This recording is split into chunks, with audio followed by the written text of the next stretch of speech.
Indian കോൺസ്റ്റിറ്റ്യൂഷനിലെ മറ്റൊന്നാണ് finance commission. Finance കമ്മീഷനെ കുറിച്ചൊരു ബേസിക്കായിട്ടുള്ള അറിവ് നമുക്ക് ഉണ്ടാകുന്നത് നന്നതാണ്.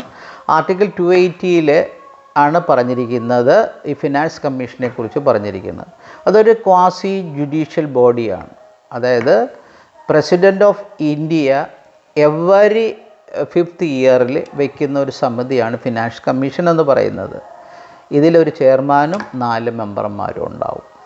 പിന്നെ ഇലക്ഷൻ കമ്മീഷൻ, ഇതൊരു ഓട്ടോണമസ് ക്വാസി ജുഡീഷ്യറി ആയിട്ടുള്ള ഒരു കോൺസ്റ്റിറ്റ്യൂഷണൽ ബോഡിയാണ്.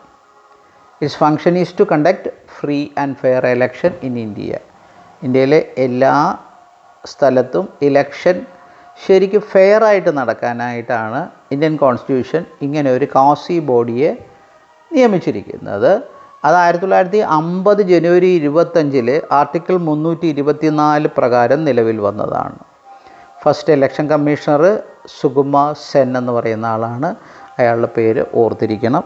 അദ്ദേഹം 1950 ജനുവരി 25 ആർട്ടിക്കിൾ 324 പ്രകാരം ഇന്ത്യൻ ഇലക്ഷൻ കമ്മീഷൻ നിലവിൽ വന്നപ്പോൾ ഉണ്ടായിരുന്ന ആദ്യത്തെ ഇലക്ഷൻ കമ്മീഷണറാണ്.